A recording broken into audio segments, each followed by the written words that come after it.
Today we're talking with Glenn Enns and Tom Chunick about their careers in music. And we're going to start off with Glenn. Why don't you tell us a little bit about your childhood first musical experiences?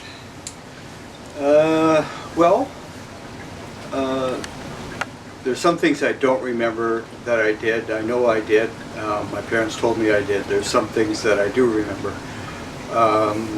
As long as I can remember, I wanted to play drums. Probably from the age of about 7, in that area. My dad, we'd go to the exhibition, my dad would carry me on his shoulders, and we'd sit and watch the big bands that came through, and that was, according to him, that was quite an inspiration. There was always musical instruments around the house. Both sides of the family played. Christmas times, get-togethers, there was always music. And I think those things were big influences, obviously. And so when 5 years went by, I had been talking to my mom about getting drums since I was about 7. And shows like the Beatles came on, and I was about 9 years old, and I remember the next day everybody was starting a band. Nobody played anything, but everybody was going to start a band. And finally my mom saved enough money to order me a set of drums from the Sears catalog. And that was a very big thing for me. I don't think it was probably 2 months later, and I was in a band already with some guys that I had met. Most of them were older than me, about 15, 16. I was 12. And what band was that? Well, that was called the Fourth Revolution, and there's some YouTube documentation of that. I have to still have a set list from that band, which I don't have with me. But Pictures of Matchstick Men, Gloria, I'm Not Your Stepping Stone. Some of those songs were all in there. And first rehearsal was on the front yard, and I don't have any tape of that, but I think it sounded pretty sour. Do you feel that you were a natural in learning? Did you take any lessons? Well, I had a lot of inspiration, and I had a lot of determination. So I was always listening to records constantly, trying to figure out what these guys were doing. All these bands that sounded so great. Every one of the records sounded, these drummers are so good, that's my line, I got to get that good. I didn't find out till years later it was all Hal Blake playing drums from the Wrecking Crew, or some of those guys. But listening to music and records, there was always records, and that's how I learned. I started lessons. I tried starting a lesson, I think I was 13, and my friend Barry Berner was down the street. He had a set of drums before me, and I just remember being very jealous. And when I got the drums, I did start a couple of lessons, but I got so intimidated, I said, I don't want to do it anymore. I just practiced on my own. When I started high school, I met John Fisher, became a good friend of mine. And John played in the pipe band, Saskatoon Boys pipe band. And then that's when I joined the pipe band, and John Fisher, Hugh Fraser, guys like that were around. So that's where I really learned a lot of rudimental playing from. And then I combined, that with ordinary playing. And stayed in that, and we were playing with rock bands, all sorts of other groups along the way, and did the pipe band thing for about 3 years till I was about 17, 18. Okay, excellent. Let's go over to Tom. Tom, tell us, you grew up in Manitoba. Let's hear about your early musical days. My grandparents were first-generation Italian Canadians. They lived in Winnipeg. And when we were young, we'd go to Winnipeg, and the uncles, Uncle Petey and Uncle Frankie, they'd all get together, and they'd be drinking wine, playing their banjo, accordion, guitar, always saxophone, clarinet, and they'd drink wine and argue, and that's what they did. I started playing guitar in about 1960 when I was 9 or 10. I listened to the Ventures. That was the thing. I learned all their stuff. My grandparents taught music for 30, 40 years. My mom did for about 30 years. They never offered to give me a lesson. They just kind of figured, let them go, you know. The Beatles, when they came out, that was it. Then it was band time. And yeah, growing up near Winnipeg, you listened to all the Winnipeg bands. It was a hot spot in Canada. There was the Next, the Fifth, the Guess Who. They were playing the community clubs, and that's, you know, it was great. I moved to Saskatoon in 1973, and I've been here since, and played with a lot of musicians since then. Were you in some bands back in Manitoba before you came? Well, we played with our high school guys called the Unaccounted For, and we played maybe 30 or 40 jobs around town and around the province. We were too young to drive, so we had parents drive us to all these town hall gigs. There was town hall school dances at the time, and it was great. It was great. And what kind of set list material did you guys play? Oh, we played Polliver and the Raiders, stuff from the Outsiders, like I just can't remember the name of the Kinks, early 60s stuff, early 60s, all the stuff that was the Animals, the Rolling Stones. It was early 60s stuff. It was really great. And then as we got older, people graduated from high school. They moved out of town, and I moved out of Dauphin, and I came to Saskatoon. What was your reason for moving? A good friend of mine, Rick Burton, PJ Burton, as he is called now, from the Chocolate Bunnies. We played in bands all during the 60s. He moved to Saskatoon a year before I did. It was an upcoming place to be. There was musicians here. It was an active scene in the early 70s. And he asked me if I'd like to come up. He said, let's do something. So I drove up. We started a band, and we played around town, and it was just great. Was when you came here, did music fill up your time, or were you going to school or working? No, I fell in with some musicians. Musician Terry Collison, he was the first musician and Dennis Can. I played with them in a band called Peach. Peter Heath. No, Peter wasn't in that. Terry was the bass player. Dennis Can, myself, and Rick Burton was drumming. PJ Burton. And I played with them until New Year's Eve 1973. Then I joined the band with Terry Collison and Bill Babinski and Oris Patrick,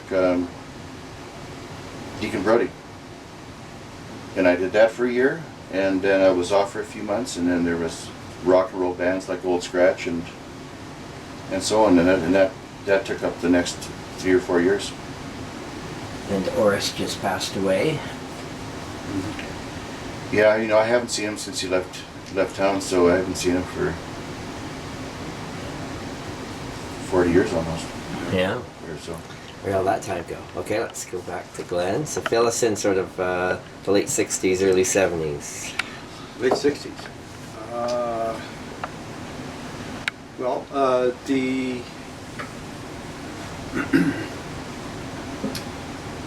So I was playing with the initial band that started off, Fourth Revolution. We played in Martinsville. I think we played 3 or 4 gigs. We did a talent contest in Martinsville. I have a picture of that one. And we played a couple of other small towns. We might have made $13, $20, things like that. And that had, there was a few configurations of that band. And the way it went was I wanted to practice more and work on more songs, and it seemed like the band was fizzling. So being a West Side boy, I wanted to branch out and find out, well, who's all out there that likes playing music. So I went to a music store either Collier's or Gordie Brandt's, and looked on the drummer wanted ads. And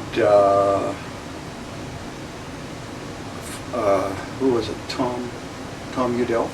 Tom Udell and Arnold from Arnold's Menswear. Mike Clark. Don't remember the name of the band. Played with some of those guys. And I always seem to have a tape recorder going on, so some of these ones I recorded. Then from there, another situation about looking for a drummer was where I think I was 15. I went to a music store and saw someone who was looking for a drummer, and it was Terry Collison. So I called up Terry, and we started a trio. It was Jack Matthews and Terry Collison. I don't know if we were called Ragweed or what we were called, something like that. And Bob Tennant also was in the picture during that time. It's a little foggy. Early teenage years, 15, 16. While I was playing with Jack Matthews and Terry Collison, we weren't really going very far. We had some gigs. Then I got a call from Dan Jean. They were looking for a drummer.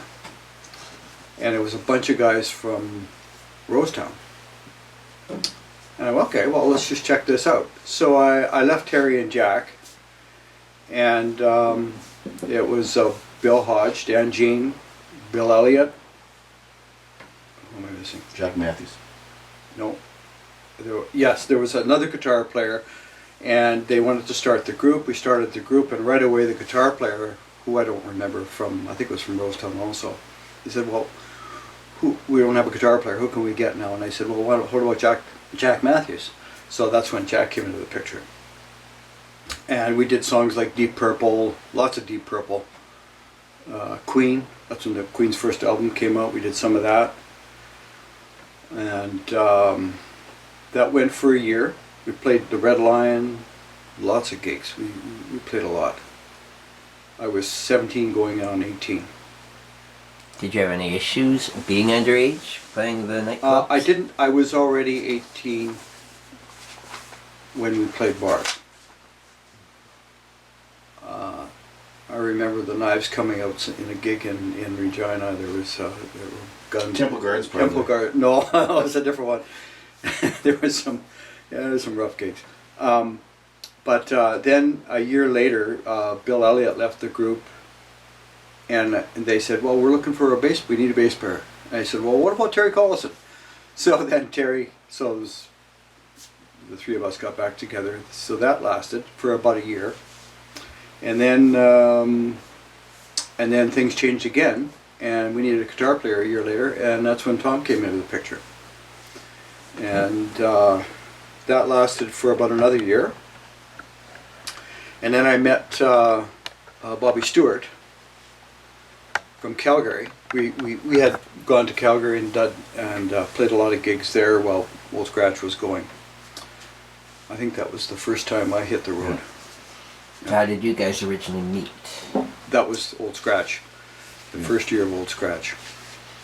And so, I was about how did you 18. end up joining?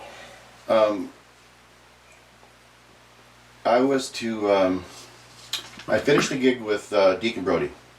I played with some good guys. It was really good. I was new in town, and you sort of get your name out there and yourself out there. Dave Beck, who was running, I think, Northwind at the time, was managing Legend. And he approached me and said that they were thinking of replacing their keyboard player, Steve Rubicki. And Hergot wanted me to join as the second instrument. Doug Hergot, yeah. Doug Hergot, the guitar player. Hugh Mitchell was in there, Steve Rubicki, and the drummer. Hugh Mitchell? The drummer was Van Dusen. Rick Van Dusen. So he had me follow them for 3 or 4 gigs all around the province, doing their one-nighters and stuff, and I kind of liked it. They were a really good band, and Hergot and I started working out some lead stuff, you know. We talked about stuff, and we were both lead guitar players, so we said, okay, how are we going to do this? You know, and we worked it out, and we had an agreement. We split it up, and we thought we'd do a lot of good stuff. So they let Steve go, and in the meantime, Ralph Johnson, that was booking Old Scratch, asked me if I wanted to play. And I'd seen Old Scratch, and they were more rocky. I saw them play a gig at the Old Barn, the arena. It was a billing with Iron Butterfly was there, and some other groups was there, and I thought, this is for me. So I said yes, and I had to talk to Dave and say that I have to back down on the Legend thing. And as Glenn mentioned, it was the lineup. Dan Jean was the singer. Terry was already on bass. And halfway through that, we actually replaced Dan Jean with Greg Delaron. And that was a coup, because Greg had done a lot of good work with Trina in the early 70s. He'd been at Toronto. He was up there. And so we worked with that for another year. Yeah. Well, it was still Old Scratch. Oh, it was still right. Old Scratch, right. And then Delaron left to do some other projects. He just left. I don't know where he went. I think he went to Vancouver. We got some fill-in singers, and then Old Scratch did fold. Oh, that's when I went to Calgary. That's what happened. Yeah, Old Scratch folded, and then I was asked to do. I'm just looking at some reference here because I'm just trying to think of the name of the band. I was asked to join Denim, which Old Scratch lasted for me from 74 to 76, the end of 76. Bill Hodge was in Old Scratch. He had, since Old Scratch was gone, he joined Denim with Bob Hoknes, Hugh Mitchell playing bass, Brent Burlingham on drums. And they were playing middle of the road stuff, party stuff, fun stuff. King George Hotel. King George Hotel. Yeah, lots of gigs around there. And so that lasted a year. So we did that. And during that stint, that band played 1 week, which was Monday to Saturday, 1 week at Jack's, then we'd go to the Embers for a week, the next week, then back at Yips for 1 week, and then Fast Freddy's for a week. So we'd play 5 different places a whole week. Every night. And Monday to Saturday, and it was kind of the same stuff. It was a fun band to be in. And then Bill Hodge, or the keyboard guy, somehow got a hold of Greg again and asked him if he wanted to form up the band again, but we'd call it Whisper. Meanwhile, I came back from Calgary. And so Whisper was basically Old Scratch, and we continued on. We played some really fine gigs. We did some recording, and that lasted to about 1970. It just lasted a year and a half, but we played all the time. Now, if I could just add this, Old Scratch played about 193 nights. Whisper played 163. That's just with you, though. That's Old just Scratch. with me. Yeah. That's just these are my stats of who the nights I've played with these guys, and yeah. And so we're looking at, like, even with Glenn, the gigs I've played with him is over 1,200 gigs, 1,200 jobs, because he knew me from somewhere, and he called me to do a gig. He played with Press Gang in the 80s. We did that for 10 years. 10 years, average of 50 gigs a year, and they needed a guitar player. He'd phone me. So this is what we do. You phone guys that you know and you think you do the job. So there's a lot of years there. Okay, so let's go over some details. So, Old Scratch. Let's talk about that lineup a bit. So, it's one of the hot bands in town. Did the band travel much? Did the band have high ambitions? Was it going somewhere? We, when it first formed, Ralph Johnstone, how did that work? He became our manager. I don't know exactly how that happened. I can't remember. But he was managing the band, getting us gigs. We'd play Temple Gardens. We'd play high schools all over Saskatchewan, and then some in Alberta also. Yeah. While that first year was going on, actually it was Ralph and Gord Haddock, like the fish Haddock, and they were our managers. Now I remember. So Gord Haddock was Bill Hodges' brother-in-law. They were a few years older than us, and while they were managing the band, they wanted to start a music store. Ralph Johnstone used to work at Arcade Music. He wanted to start his own music store. And they called it HEL Music. And it was out of, it started, was it at the karate place there? That's where it actually... It was on Broadway, wasn't it? It was on Broadway Yeah. at the karate place, across the street from where they were all the time. Shears, yeah. And then they moved the store. They actually physically opened a store, 718 or one earlier than that. Haddock Enterprises Limited, HEL Music. That's what they called it. And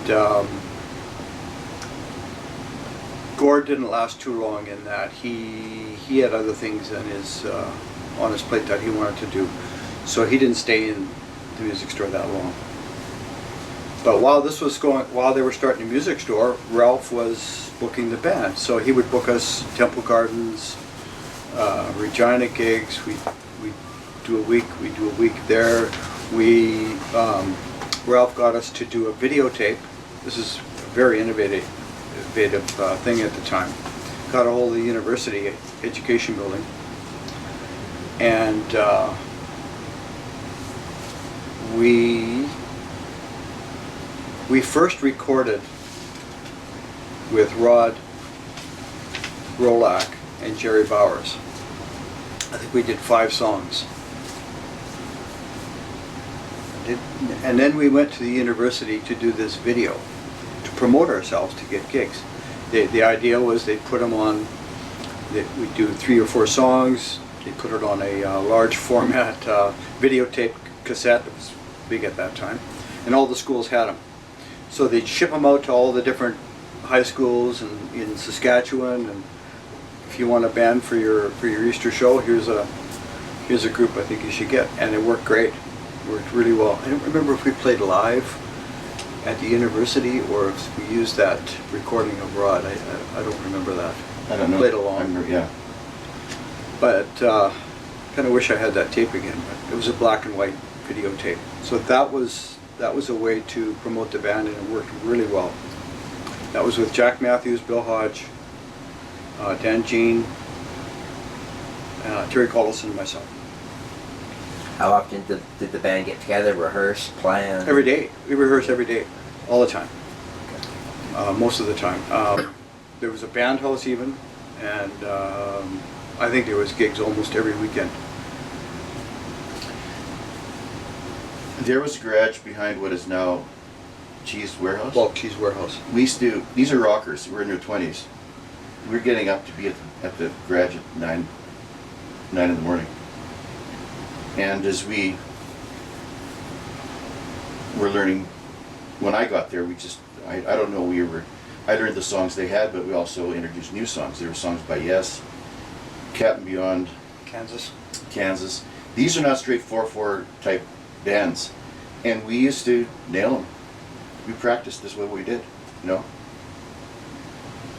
I just want to add here, sorry, Terry, Glenn. No.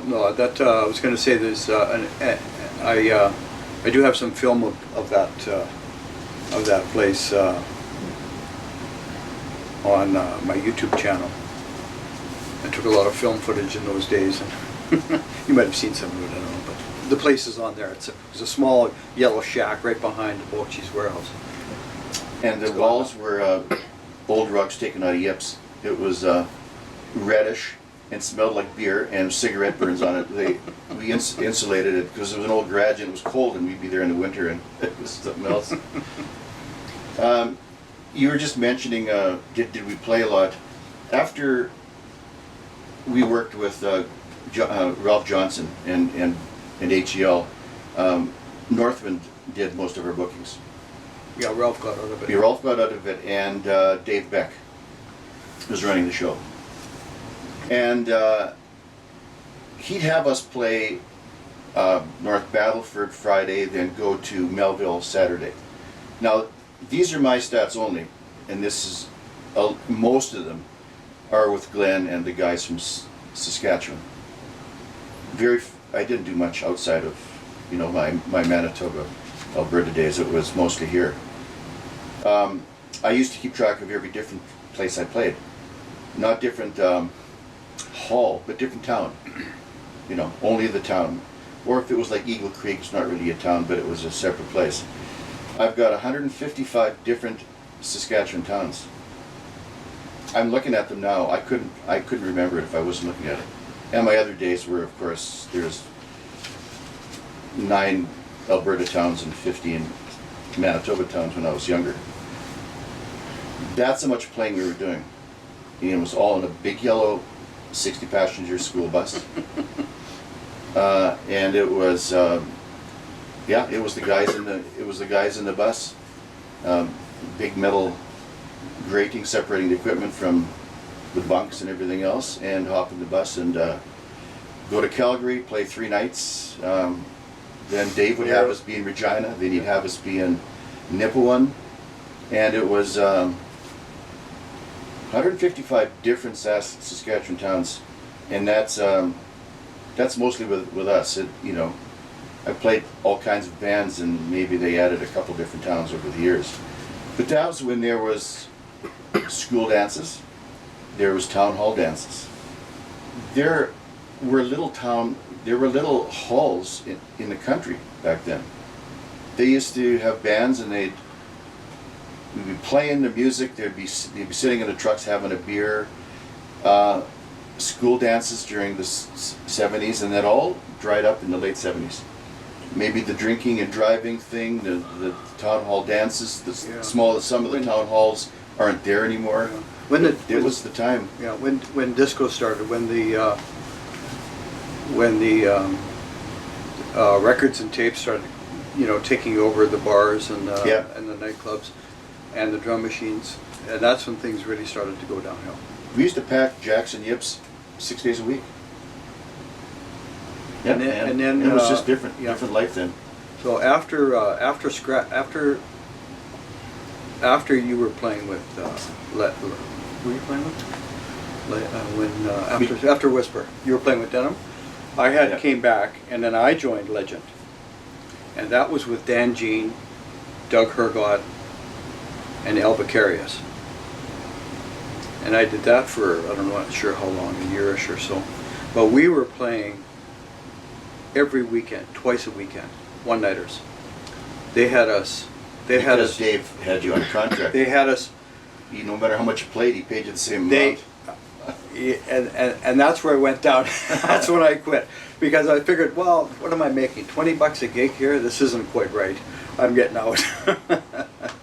We were playing all the time. Yeah. I think we got $400 a month, and we were playing all the time. Do you remember any highlight gigs at any time in the 70s when it's like, oh, we're making extra good money for any... Extra good money? Yeah. No. I don't remember making good money. Okay. But we did share the stage with Sweeney Todd. Yeah, we did Iron Butterfly, Sweeney Todd. We did a tour with Chilliwack, mini tours and stuff. But no, we didn't make good money. No. No. But the Sweeney Todd one for me is I wasn't on the Iron Butterfly one, but Sweeney Todd was later. It was later 70s after Oxy Roller took off, and there was a few cities we did it with them, and I think we ended up in Brandon, and that was Was it Brandon? No, it wasn't. Yeah, it might have been somewhere around there. But then I was going to say, then I joined. You were doing some other things, and I joined Denham. So these circles, they just keep going around. And that was with. Bob was always in there. Bob wasn't always in leaving. there. Bob Hoknes. Yeah. Bill Hodge was always in there. Yeah. But Mike Schaefer was in there, and I was doing that gig. But I did a lot. We did a lot of gigs with Doug Hergott, Bill Hodge, and me, and a lot of weddings. There was a ton of weddings during that time. Yeah. So it wasn't so much 6 nights a week at that point. What was that, 79-ish? Around 79, 80, Yeah. 79. And then I got a call from Brian Plummer was going to do an album, and that was into 79. And then that also meant moving out to Toronto, and that's when I took that leap. And did that for a couple years, came back, and then we started, and then I joined, there were some other groups after that, but then that's when Press Gang started. 84, is that Yeah. about right? Yeah, that was with Rod Sloan. and About a that was- decade in there. That was a run of Those are all corporate gigs then? corporate gigs. No, Every Friday and Saturday in town. We played one gig Yeah. out of that, and that Yeah. was in Regina. No school dances or anything like that. They Yeah, were right. all corporate gigs. Yeah, all for corporate. Yeah. Yeah, It 50 was- gigs It was a year. amazing. 50 gigs a year, average. With about 2 months off somewhere in the middle, Yeah, at least that they took. That yeah. Rod So or there was somebody some took off Fridays to and do something. Saturdays, So the average was that many gigs a year. all around town. Tell me about in the 70s when bands were doing all these gigs. Did every band own their own PA? Was there places you could actually rent Yeah, gear? Where would you get gear? you owned your own PA most of the time. And so where would I it remember come from? when we were starting, when we would play in Yips, we had our own PA. Yeah. It wasn't nothing fancy about it. Having an Eltec horn on top with a 15 cabinet, that's about it. And the horn was a delight, I think, at that point. But I remember there was no mics on drums or nothing, and I remember thinking, let's put a mic on the kick drum. Let's get a little oomph. And we'd throw an old 58 old Shure microphone in there. But everybody owned their own PA. We had to hoof our PA around all the time, our own mixer. I don't know if there was even monitors during some of I don't those really earlier think there years. was. And You recorded this Custom- at Yips, didn't you? Or Jack's? yeah, custom. There was a custom, the old custom padded mixer. We had that for a lot of gigs. The custom cabinets too. I don't remember. But Well, it you was re- not fancy. Everybody owned their own gear. You recorded There was Can't no Get sound. Enough? There was no sound man. No. Yeah, Because you sent me the Yeah. clip on that. yeah. I have all those posted. Those songs from Jack's. And it was really, really good. Yeah. Well, Yeah. that was when we were miking a bit more. Well, for that you did, because there was, Yeah, I think I the liked last that. 2 weeks we were there, Oh yeah. that we went all I out put the and mics up put and some I mics on did there. some filming and stuff. And yeah. I was using 100-watt high watt, and for the most of the time without mics, it was pushing air. Yeah. It's I really had 2 good. WAS cabinets underneath the head. Each WAS cabinet was 215 Altex. I think you stood 1 foot away from your amp. And yeah, and it was the best. That one and that, that's with Whisper, with the same band, Old Scratch. 2 years earlier, I was using a Marshall, a 50-watt Marshall, and looking back at it, those were some of the best sounds I got. And I've never went back to that kind of thing. Yeah. But it was pushing those amps Yeah. hard. It was. I guess that's what guys do rock for. So we'd set up the PA, we'd set up the band. One guy would go out, listen for a bit, do a sound check, then he'd come back, and then one more set of beers would go out. And that's what we did. There was no sound man and no monitor. So in the early 70s, who sold PA speakers and mixers and stuff? Well, the music stores, the custom cabinets, they had either a row of 12s, or there might have been a 215s and a They used to horn, do decent business. A7s. AGL used to sell a lot of Yeah. PV equipment. A4s, A7s, A7s, and JBL horn on top. Yeah. Those were really But popular. every band when they started needed something, so you'd either take a band loan, and everybody would kick in, Yeah, or someone who had the ability to get a loan on his own, and then they paid him back and stuff. So you'd spend your couple thousand or whatever it was, Yeah. and you got it back, but you carried your own. yeah. And we had powered mixers up until a certain point. And then I remember we'd have, And you'd later rack on we your- had, a couple of amps. Yeah. Crown amp or those old crappy Dynaco amps. So before HEL, what store would have been the go-to store to buy gear? Arcade. And Gordy Arcade Brant's and was Gordy open. Brant's, yeah, those Yeah. two. That That's was where two. Ralph was working at Arcade before that. Len Drake, and that was right across from the Bay. Yep. On second. And then Gordy Brant's was on 3rd Avenue. I was teaching at Gordy Brant's for a while, and I was about 16. And then I went across the street and I was teaching over at Everett Larson's for a while. nice people in there. Tell me about, I know many bands have claimed that they were traveling with $30,000 to $50,000 worth of gear. But if the gigs were not technically paying that good, what's sort of the What's the motive? motive here? You don't have a motive when you're a musician. You just like playing. You know, speaking of that, when we were at the mid-70s, remember those guys? There was bands playing out there. They were from smaller towns, and they were carrying their stuff in a semi. Yeah. They were farm boys. You paid to Sometimes play. big buses. You went out there big time, and you had all the equipment you needed. You had to have a semi to pull it. And Yeah.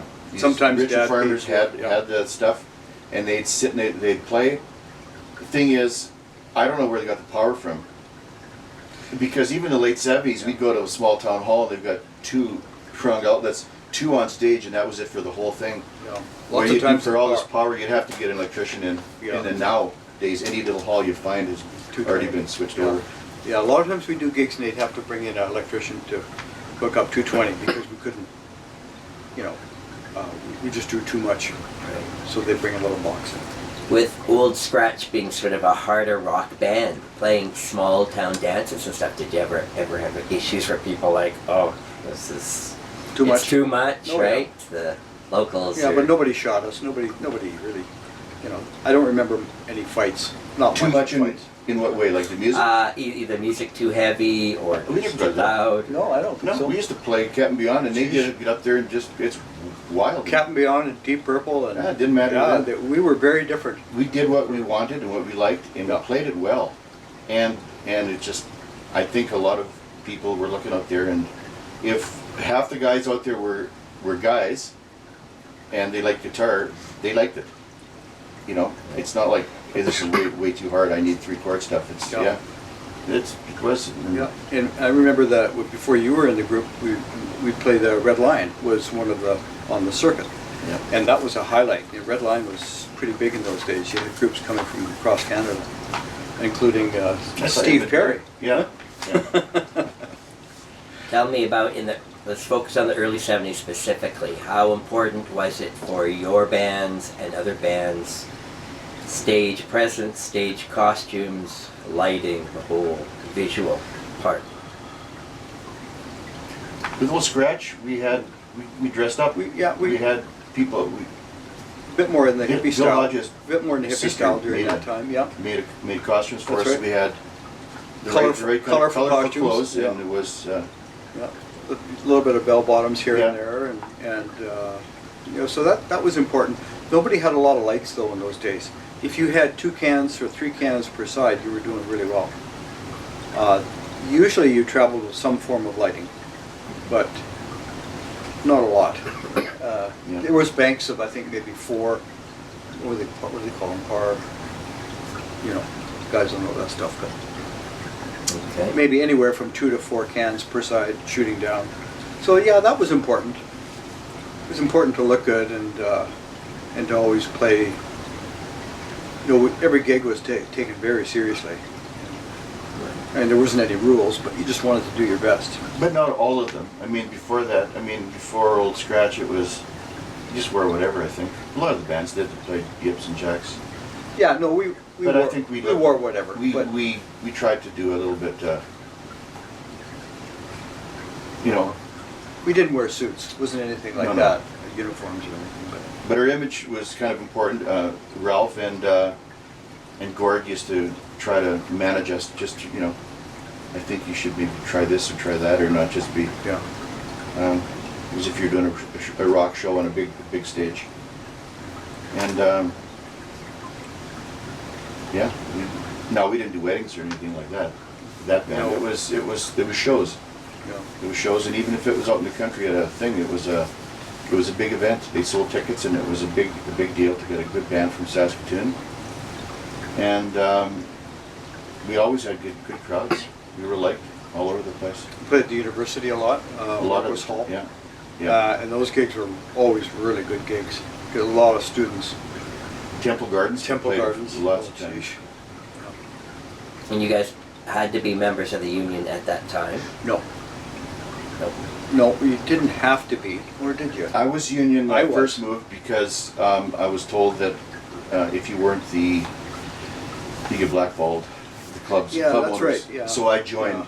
but that But fell I don't by remember the everybody wayside. being in the union, Yeah. but I remember Harry Smith Yeah. and For the Dan first Jean. 3 or 4 years, and after that, I. And it started to kind of go down. The union started to go downhill. You get booked if you were a good band. Yeah. It had nothing to I do think with the 50s, 60s and 60s they were very, it was very well controlled.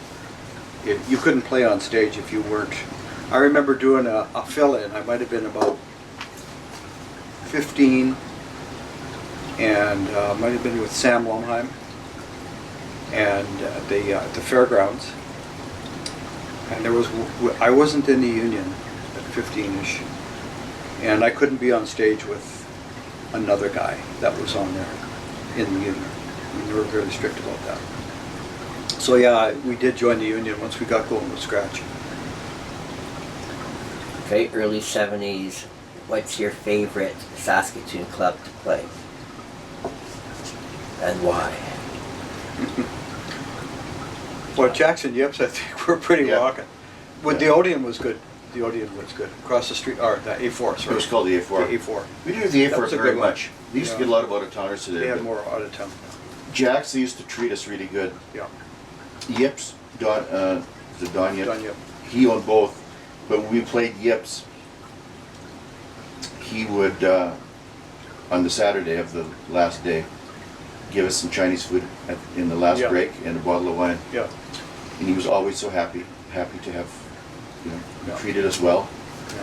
He always reminded us, you have to talk to the people. Yeah. Yeah, those are hopping gigs. There was clubs going all the time. And playing 6 every nights a day, week. 6 nights a week, you really, You could go Yeah. every night until you could just hop really, 6, you 7, really 8 clubs. felt good about your playing. Yeah. You just, yeah, it was a good time. So what was a standard night for like times and sets and breaks playing the nightclubs? 9 to 1, or 9 to 2. It's 4 sets, wasn't it? But not for 4 full, sets, and there was maybe. a small set in there. Yeah. That's where Jackson Yips. He was very structured. If you had to start at 9, you played a half an hour, 15 off, all night. And Jax you'd start at 9, and also Yips would start at 9. So then, if somebody was at Jax and wanted to go hear the band over at Yips, they were at the same time break, so they'd get over to Yips, and they'd order a drink before the band would start again. So he had it quite well structured that way. Other places it was somewhat different. I think maybe 45-minute sets. Most of the clubs I think were more, but it was still like 9 to 1 or 2. Yeah, it was a long night. Yeah. Did you guys go out and check out other local bands much, or Oh, yeah. was there? All the time. And so, who were some of your guys' idols, favorite other local bands? Well, if we weren't playing, Scratch wasn't playing, Legend was playing, so we'd go hear them, you know. Or during a break we'd run over and hear some of their songs. Yeah, I don't remember who was actually out there playing while we were playing. And for a lot of that, I worked full-time as well. So I didn't really, even when I was playing 6 days, I had a regular job Monday to Friday, so. There was groups that came through town, like Yeah. Mel Deacon. Yeah, we'd go see them at the At the- A4. Yeah, the out-of-town guys come Yeah, and play or at the A4. Red Line, we'd try to Line, get yeah. up there and see some new groups that were coming through. That's when Steve Perry came through. 70s. What nightclub would you say, regardless of whether you played there or not, which nightclub was actually the most successful? Busiest? Just the hot spot? During the 70s? I don't know. I I'd don't say know. either the A4, well, the Red Line was quite successful, I think. I don't know why they folded or why I don't they. know. It was you the know. Red Line, the A4, Jackson Yips. Those 4 during that time were always humming. And the A4 was owned by the Greek family that had the station place. And they were very successful because I think they kept it within the family. I used to go to the Lion once in a while, and unless they had a really good band, it wasn't really packed. You know? But Yips, no matter, we used to go, oh man, I can't, there was Jonah, we used to go see Legend there. Yeah. We used to go see Winter, which was Tracy Mann drumming and Vicarious on bass. Groups, Those places were always hopping, you know? Yeah. They weren't as big a name place as the Lion, who used to pull in Or the talent A4. from Toronto or whatever. But they were always filled. It was successful in that those things ran 6 days a week for years, and other places never. You know, even the A4, they used to.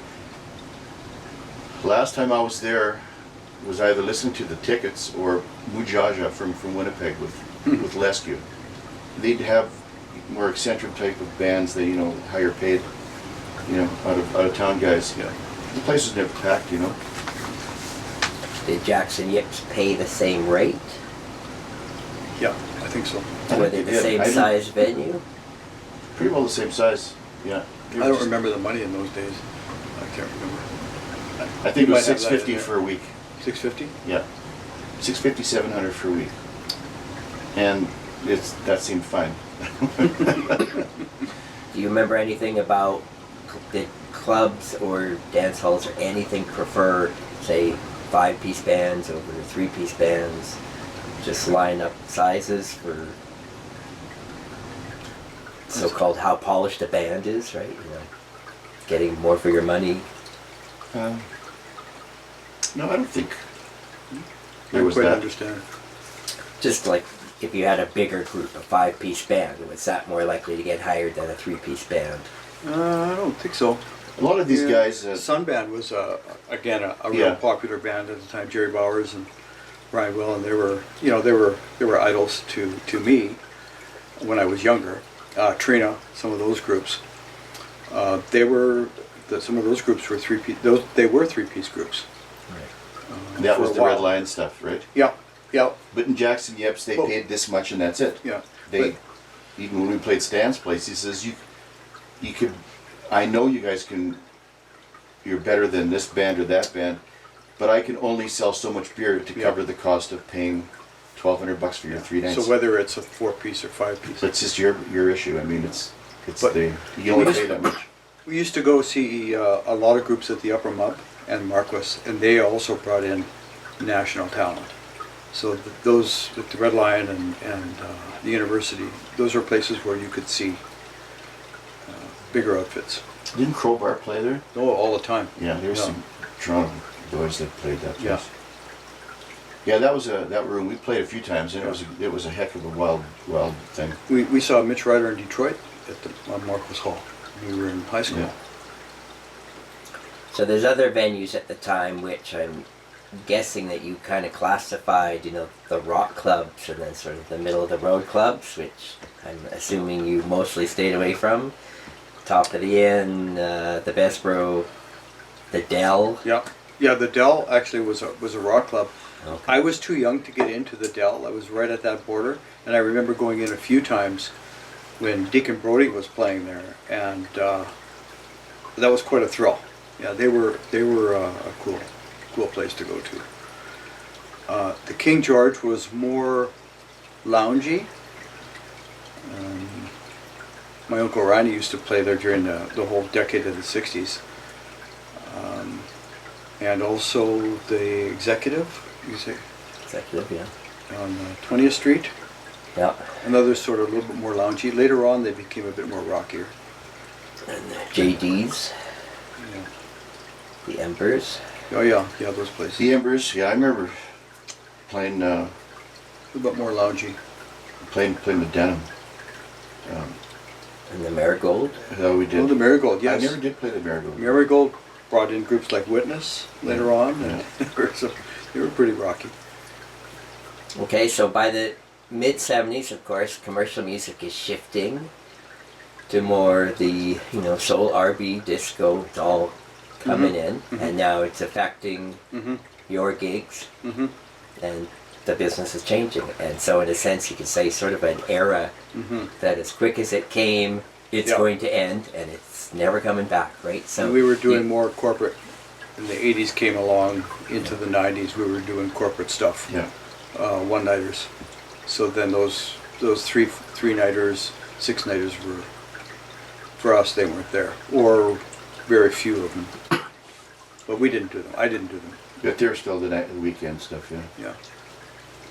Do you feel that, by the end of the 70s, Jackson Yips are both gone?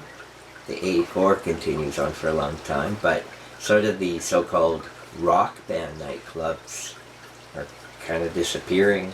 So is it that you needed to go to corporate gigs because that was kind of our only choice? Pushed in, or, sort of. right, it's shifted. If you want to keep playing, you have to come up with a whole new plan. Well, the music changed. So I joined a band that had a girl singer. It was Catamaran, it was, with Roxanne Rediger. She was popular in town in the early 80s.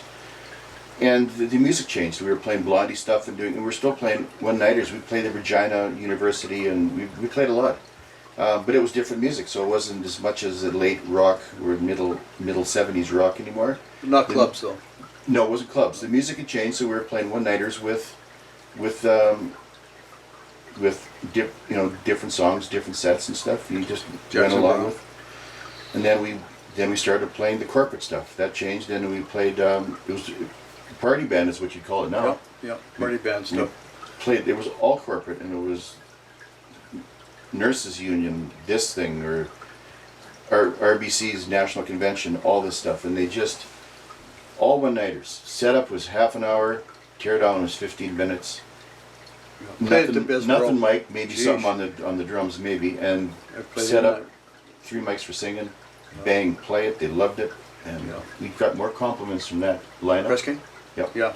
It was just. Yeah, we did a lot of gigs. And it was a lot of gigs, and. How many gigs did we play?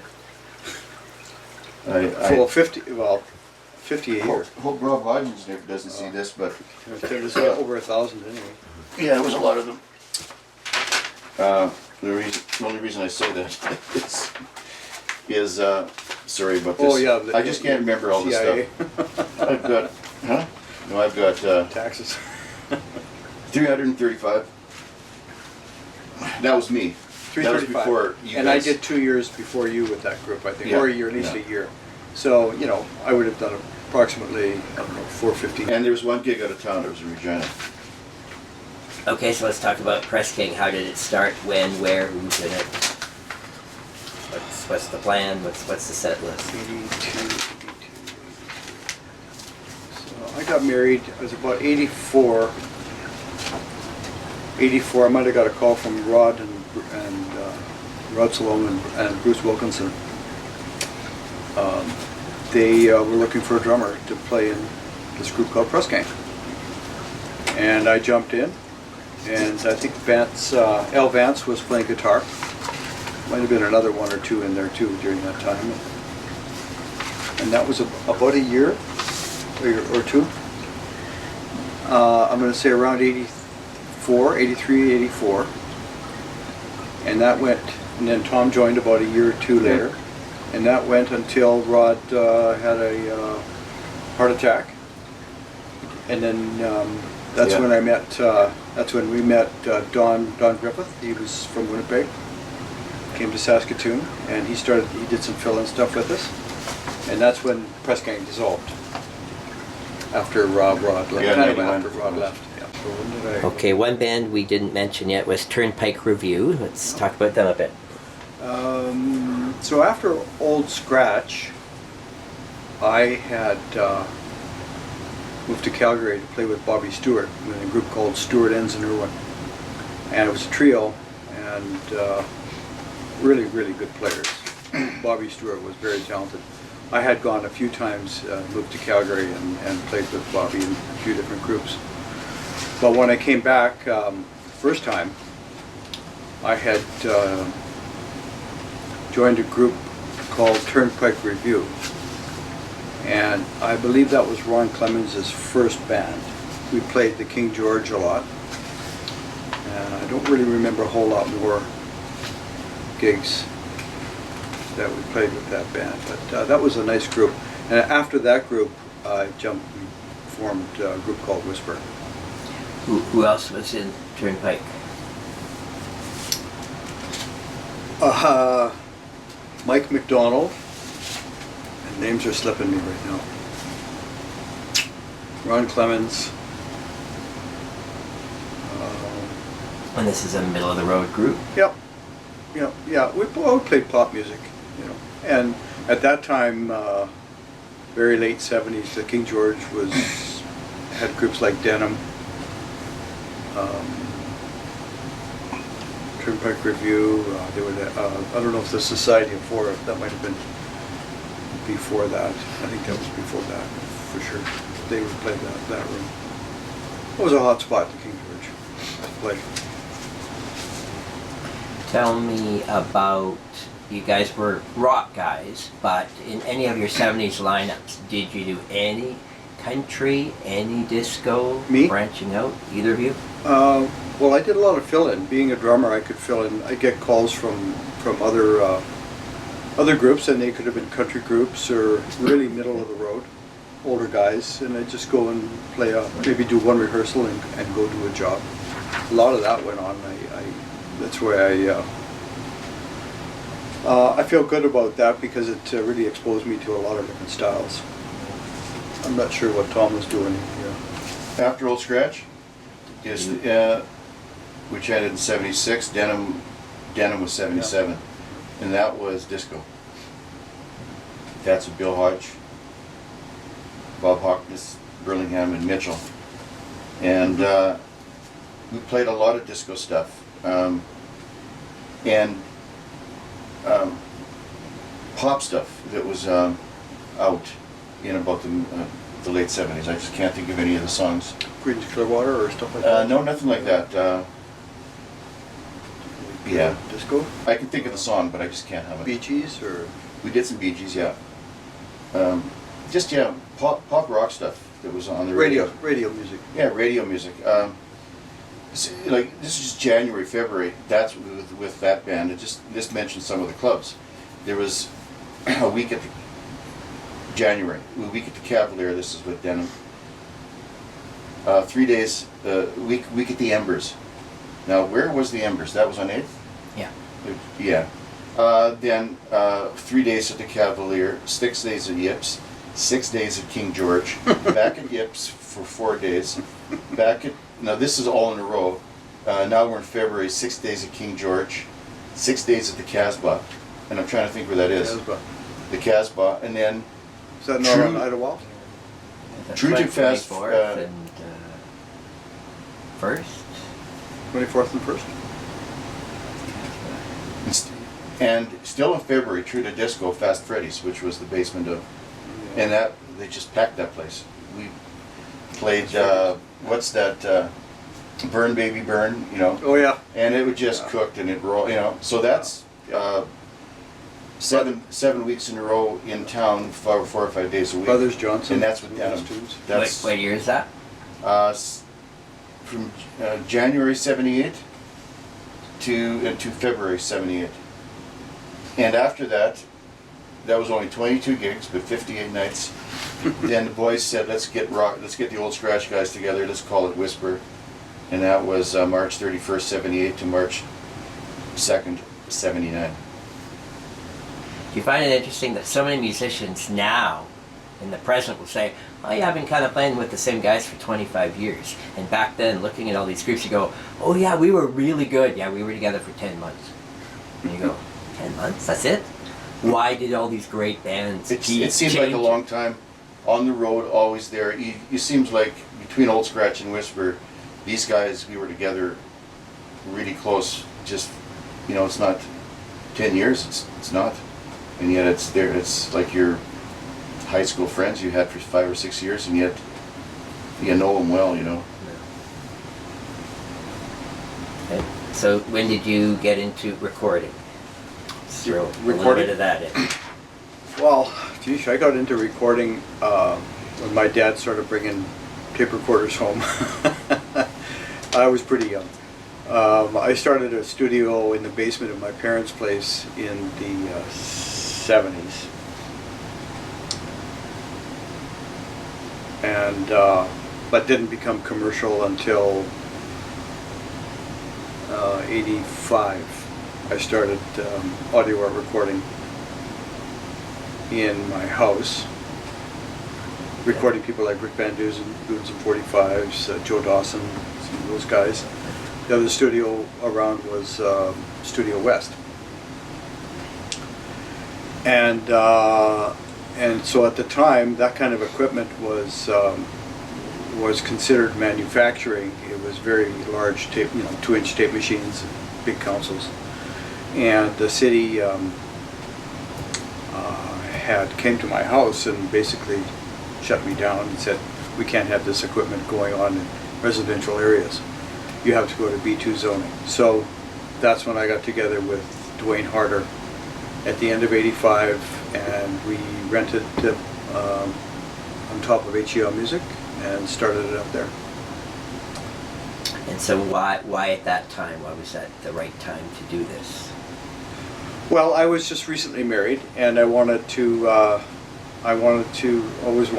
do, I love the recording biz or industry, and I could play music and record music. That was just what I enjoyed doing, so I wanted to keep that going. What are some of the highlights of things that you have recorded? Oh, I'll incriminate myself if I say any names. It's been a while.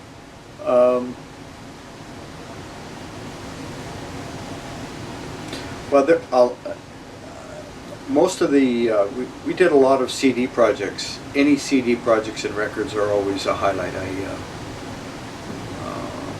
don't want to say one over another. There were some that you wish you never did record, and there are some that you saw that went on to, like Randall Curry, who's now the steel player of, he's in Nashville, I'm sorry, he plays with a lot of groups. So there's Susie Vinnick, there's been a lot of people that have come through the studio that... Did you take more the role of engineer or producer with most acts? Sometimes you had to do both. You had to feel it out with people. Do they want input? Do they want to take the reins? Mm-hmm. Lots of times it was engineering and making suggestions. And you were involved with all the CityWork CDs? I believe I was. Mm-hmm. Very cool. And those ran from 86 to 92. Mm-hmm. Okay, and at that time you guys are still in Press Gang in the mid-80s. Yep. So I was working weekends with Press Gang, running the recording studio and running Zim Electronics in HEL Music. It was an electronic shop. So it was, being a full-time musician at that time was not really possible, or a full-time engineer either. Interesting. Mm. So, Press Gang eventually ends. What's the next step for you guys?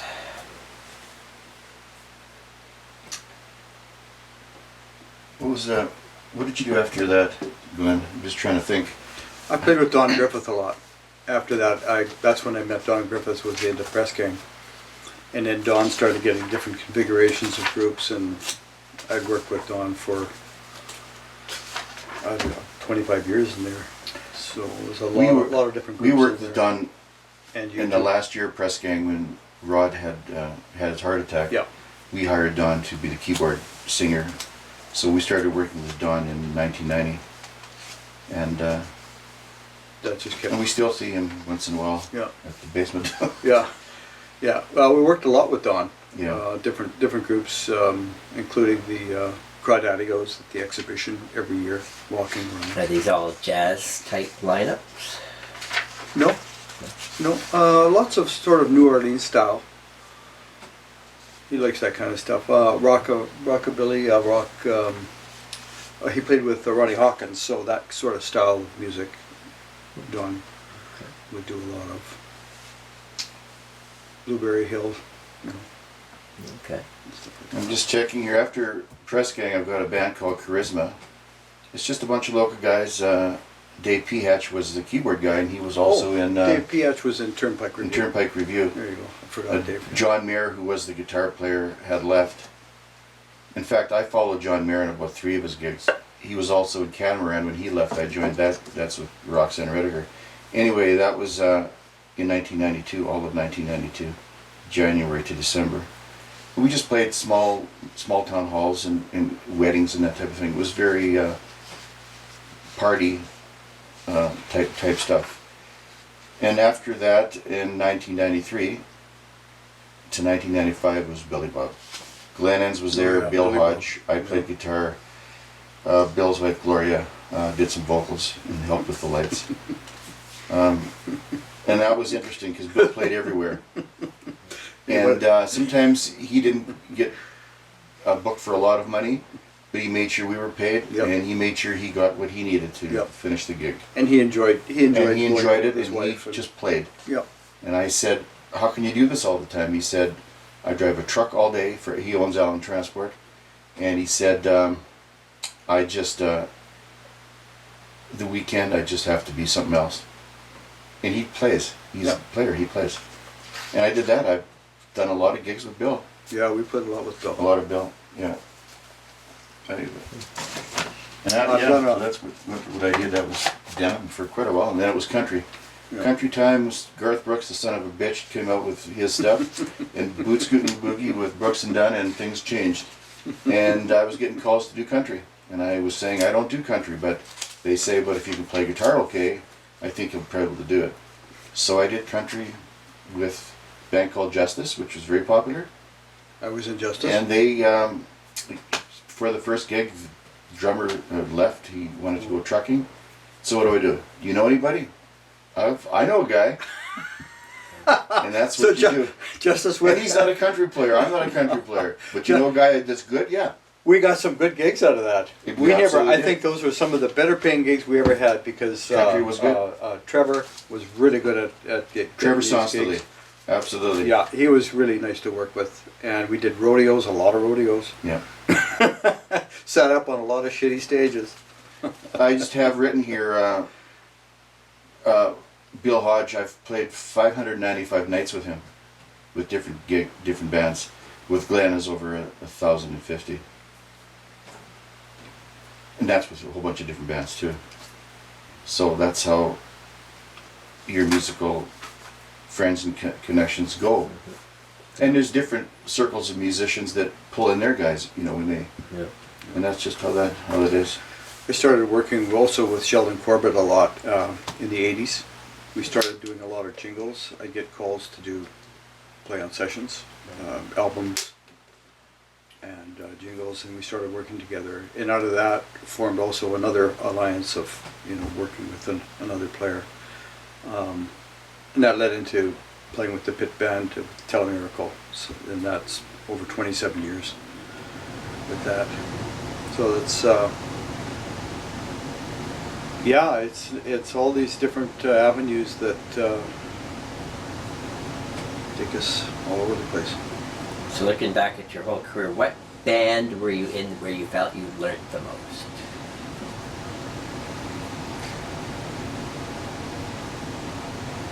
Well, I think those early bands when we were playing rock and roll, practicing, 6 to 10 hours a day.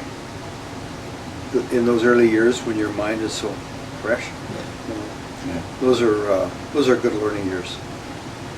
Do you have any, looking back, Playing every night. you played thousands of gigs each.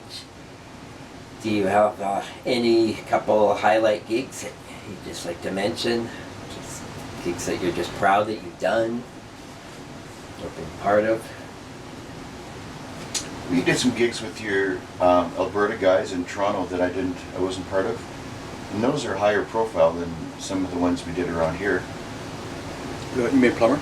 Yeah, Yeah, we toured across Canada. Those were all really good gigs. Most of them were good.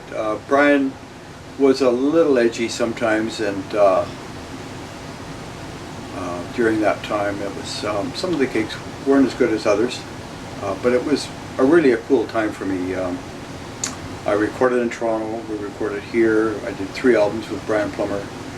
We went right from Halifax to Victoria. That was fun. Working with Bobby Stewart was also an enormous talent. He's extremely good. When I get together and play with the Telemiracle Pit Band, last year, when people were still around, it was a highlight. It was really, really good. The players are incredible. Dave Shavat and Jack Semple. We used to also work with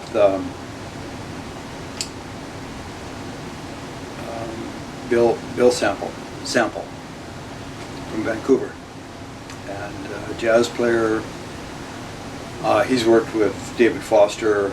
He was our musical director, and when I started to play with Bill Sample, it was a huge learning curve for me. And Sheldon Corbett took a chance on me, and because he needed to put together a group. That was Telemiracle wanted to change the style of the band to more of a Dave Letterman style, and this is 28 years ago or so, rather than the old orchestra style. So they hired a musical director from Vancouver, and then Sheldon was in charge of hiring local musicians that he felt comfortable with. And that got me a lot more into reading on the job and being on my toes. So those were, there's a lot of highlights here, but those are some that stick out. You, Tom? I agree with Glenn in the old scratch days of learning interesting tunes. Was a big learning curve. It really trained your brain. Mm-hmm. But in a different way, in a different context, getting into country in the mid-90s was interesting. I learned a lot because I'd never listened to country. So when I had to listen to it, and I'm trying to play some of their licks and some of their arrangements, some of this stuff's really good. And there's no question, it's really good stuff. You got some really good players down there. And you really got to appreciate a different genre of music, And so I just picked up stuff, I can't play country, I can't play jazz, but I can give it a jazz flavor or country flavor, And so you can just almost fit in with most stuff and trick most people, But it's fun because it's really fun doing stuff on the fly sometimes and learning different stuff. You get really well-rounded, having to get thrown into different things. So I'm glad I took those gigs where, whether it was just more country or we did big stuff and playing with real groovy band 3 or 4 years ago. I never really played much of that kind of thing before, but it's a new page, and you learn as you go. And if your ear is kind of tuned into stuff, and you listen to it, you should be able to duplicate it pretty good. And so really a lot of different kinds of music, which was good. Excellent. I'll put you on the spot with this question. Who's your all-time favorite drummer and guitar player? Famous. I like Joe Walsh. It's not speed, it's not a lot of stuff, but he's so tasty. When you see him play and you see him pick stuff, you see his fingers, it's tasty. It's really good. And I listened to his contribution on any Eagles stuff, and it is so spot on. I just, that's one of the guys. But of course, growing up, remember I was in the prime of learning in rock and roll when Hendrix came out. Mm-hmm. Hendrix came out 67, 68. I was 16, 17 years old. This was big influence. Mm-hmm. Now, Beatles early on, and you learned their songs, but it didn't drive you. I wasn't driven by George Harrison's guitar work, but all the pop stuff that came later, I'd listen to some of the Cream stuff. But it was, when Hendrix came around, it was, and I was at the right age, Like being a teenager in the mid-60s is a good time. If I was 11 or 12 or 10 or even or earlier, this was when I'm really playing a lot. I'm trying to learn stuff. You got girlfriends, you want to impress them, and you can play guitar. And Hendrix comes out, and you want to practice. You want to be good and stuff. And yeah. And then a few years later, he's gone, and yeah. And you? Well, that's a tough one, you know. But I think Steve Gadd probably, like a lot of drummers would say, is a huge influence. But before that, there was drummers like Clyde Bunker, who I really admired. I found him very musical with Jethro Tull, and that's before Steve Gadd was sort of out there. But he brought a musicality and a whole new perspective to with the rudimental playing to a lot of songs. So yeah. Do you guys have any, to wind this up, any interesting, funny stories that come to mind? Any gigs you guys have done together? Any? All the funny stories I can't put on tape, really. Okay. There's a lot of funny. There's a lot of years of stuff, but I can't think of one now. Any memorable gig that you guys have done together that stands out as, oh, yeah. We were playing a gig at Jack's, and there was a bouncer at the front of Jack's, and we were on stage in the middle of a song, and my buddy Andy Wolf comes right in the middle of the song, comes running up onto the stage, and his face is just full of blood, and he says, "This bouncer at the and he's, you know, Andy was always with the band. He was kind of like a roadie and friend. This bouncer just punched my face and broke my nose." Right in the middle of a song. Oh, poor Andy. Well, the bouncer at Jack's was Strelayoff. Yeah. Struff. Oh, it wasn't Struff at the time. It Okay, wasn't Struff 'cause that he wouldn't hit have him. done that. No, he wouldn't have done it. No, this was somebody different that didn't know Andy. I think Don knew Andy. Okay, here's our final question. What song have you played more than any other song in these 50 years? Brown Eyed. I'd probably say, well, we played that in more different bands. I don't know how many exact We did Smoke in plays the Water we had of forever. it. But I played Brown Eyed Girl with, yeah. I played Brown Eyed Girl when it first came out on the radio and hit the top whatever, when it was just new. It's not like it's an oldie when I started to learn it. It was fresh. That's, you know, that's... Every form of denim played Brown Eyed Girl. Yeah, yeah, it's And we still do. yeah. Do you have any loyal fans that have come out and checked out you for, years and years? My wife. Just I don't your know. wife, yeah. My mom, she's 93 and she wants to know all the time. She would come out there all the gigs if she could now. Very cool. And now we're in a COVID world, so we're not doing much now. So we're all looking forward to playing again. Yeah. Excellent. And it's always a pleasure to play with you guys. Well, that was great. Yeah. Thanks so much for sharing these memories with us. My pleasure. Yes.